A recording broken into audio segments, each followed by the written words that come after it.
sebenarnya kalau konsul ke psikolognya sampai sekarang ya, karena kan itu nggak bisa sekali doang.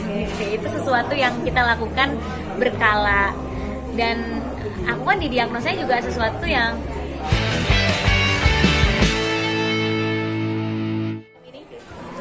kalau happy banget karena alhamdulillah banyak yang support. Teman-teman semuanya datang, walaupun ada beberapa yang nggak datang juga karena berhalangan, tapi yang banyak banget yang mengusahakan untuk datang ke sini. Studionya penuh. Pas Sandiaga Uno datang di tengah-tengah jadwal beliau yang padat. Kak Reza juga datang, teman-teman terdekat datang. Jadi seneng banget banyak yang support, dan yang paling khawatir kan pas filmnya udah kelar apa yang bakal mereka katakan. Dan alhamdulillah mereka semua meluk, terus memberikan respons yang positif. Ada tentunya ini Rahman juga, maksudnya kayak siapa yang nggak tahu beliau udah memainkan lebih dari 50 film Indonesia gitu, terus dia datang ngasih review yang positif banget, jadi seneng banget. Real, ini kan lo kan sebagai produser, artinya siap dikritik nggak sih even setelah nanti banyak yang nonton nih, kan banyak yang mungkin banyak netizen, publik. Kalau dikritik pasti dan harus ya sih, karena ini adalah proyek pertama kali aku. Gak mungkin sempurna, yang udah berkali-kali bikin film aja belum tentu 100% sempurna kan, apalagi aku yang baru pertama kali. Jadi setiap ada orang yang sebelum dikritik, aku tuh udah kayak aku masih banyak banget belajar, masih harus banyak banget belajar, ini proyek pertama. Ya karena memang ini proyek pertama, masih banyak banget yang harus dipelajarin. Tapi yang penting kita semua tim udah berusaha memberikan yang terbaik gitu. Kalau dikritik ya harus lah gitu. Masa nggak dikritik sama sekali? Justru kan kita bisa membangun diri itu dari kritikan orang. Really, ini bisa dibilang artinya di awal tahun 2020 ini bisnis kamu merambah di dunia perfilman gitu sebagai produser gitu. Menjadi sukses di bisnis kamu yang lain, kamu selalu sukses di bisnis kosmetik atau segala macam. Aku tuh orangnya gimana ya, aku orangnya nggak bisa diem, mungkin lebih tepatnya itu kali ya, nggak bisa diem. Jadi kayak kalau misalnya ngelihat ada orang yang bikin sesuatu bangga banget, terus juga termotivasi untuk kayak bisa nih kayaknya gitu.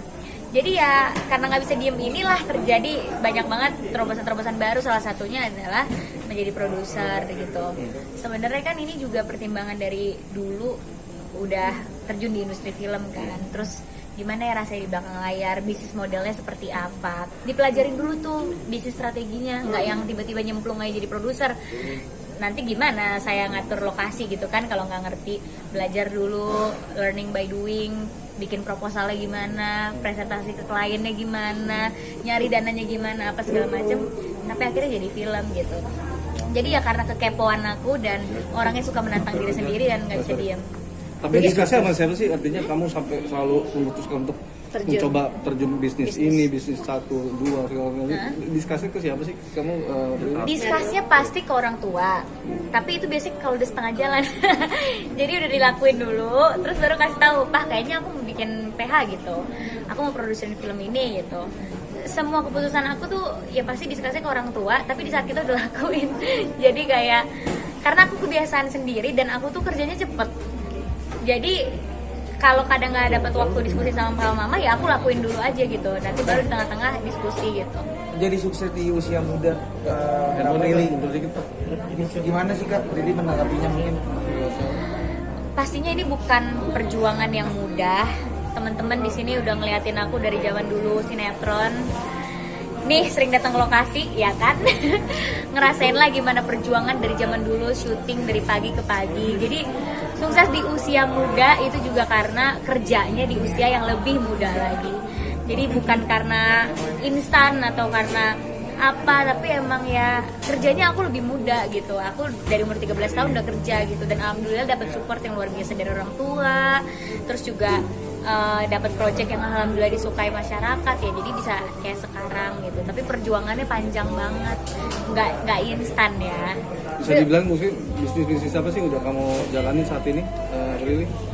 Ada food and beverage, ada fashion, ada kesehatan dan kecantikan. Sekarang merambah film, bola, apa ya? Palu gada kali. Apa aja mau lu ambil, Fril? Sepertinya apa aja pengen lu coba? Sebenarnya bukan apa aja pengen aku ambil, tapi apa yang aku mampu aku ambil. Ada juga beberapa bisnis yang aku nggak berani coba. Misalnya kayak saham, atau yang lagi atau kripto gitu, itu aku nggak coba sama sekali karena aku belum paham. Jadi aku kalau mau bisnis tuh emang harus belajar dulu, pahamin dulu, biar resikonya nggak terlalu besar gitu. Jadi ya sebenarnya banyak yang aku nggak coba karena aku ngerasa aku nggak mampu. Jadi sebenarnya yang udah aku coba sekarang karena aku udah menilai nih diri aku, kira-kira aku bisa gak ya jalanin ini. Jangan sampai berhenti di tengah jalan, jangan sampai ngerugiin orang lain, jangan sampai buang-buang waktu. Jadi pertimbangannya juga banyak gitu. Jadi banyak nih yang dikerjain, lini bisnisnya banyak yang diurus gitu. Lo kalau lagi jenuh, lagi down, lagi capek banget nih, biasa lo ngapain sih? Nonton Korea. Receh sekali hiburan saya teman-teman, tidak mahal, cukup di kamar, terus pokoknya yang penting gak kemana-mana deh. Soalnya kalau keluar itu kan harus effort ya kita, make up, milih-milih baju, itu paling males.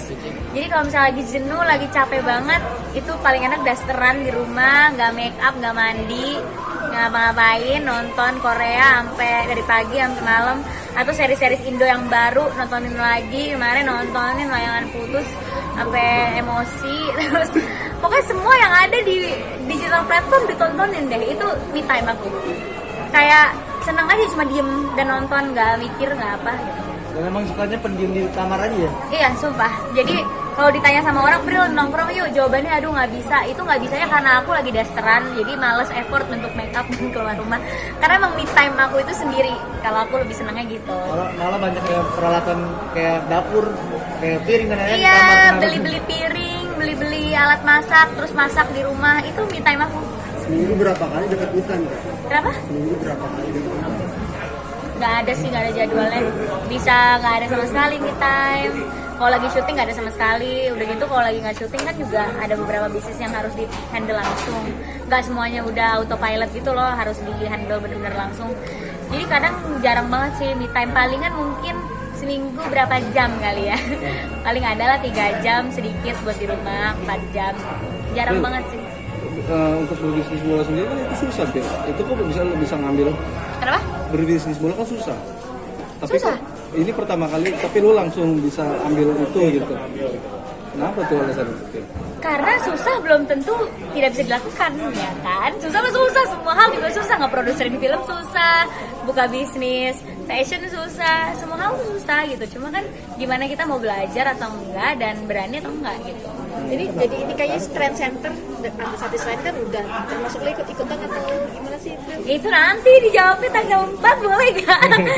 Nanti saya dimarahin jawab yang lain. Oke, Ril, mungkin ini kan soal mental illness sendiri. Kita tahu dulu lu sempat alami ya itu. Apa yang mau lu sampaikan buat orang-orang publik soal mental illness? Aku tuh sering banget misalnya aku lagi sedih atau aku lagi kenapa-kenapa, yang paling sering aku denger adalah ya elah, Prilly nangisin apaan sih hidupnya, nggak bersyukur banget ih, jadi udah dikasih rezeki, udah dikasih. Itu yang paling sering aku dengar. Jadi aku tidak dibiarkan menjadi manusia gitu, kayak oh emang kenapa kalau aku Prilly aku nggak boleh sedih gitu. Itu aku udah sering sampai sekarang gitu. Misalnya aku nangis, aku capek, atau aku lagi kambuh, terus aku tiba-tiba ke psikolog.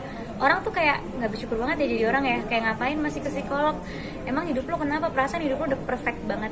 Nah itu yang salah sebenarnya. Kayak jadi lewat film ini aku pengen ngasih tahu bahwa sesempurna hanya hidup orang kelihatannya, belum tentu dia itu nggak kenapa-kenapa. Jadi kita tuh sebagai orang yang ngelihat, jangan pernah nyepelein apa yang orang lain rasain gitu. Siapa aja ya orangnya, kayak aku pun juga mengoreksi diri aku, jangan aku pernah kayak gitu juga lagi ke temen aku gitu. Jadi jangan pernah menyepelekan tindakan orang dan apa yang orang rasain, karena kita nggak pernah tahu orang itu ngelewatin apa gitu. Kayak orang oke, ngelihat aku di sini happy, tapi kan nggak tahu kalau aku udah sampai rumah, aku tutup pintu kamar, kalian semua nggak tahu apa yang aku alami gitu. Jadi itu yang pengen aku kasih unjuk, dan kita juga jangan gitu sama orang lain dan jangan gitu sama diri sendiri.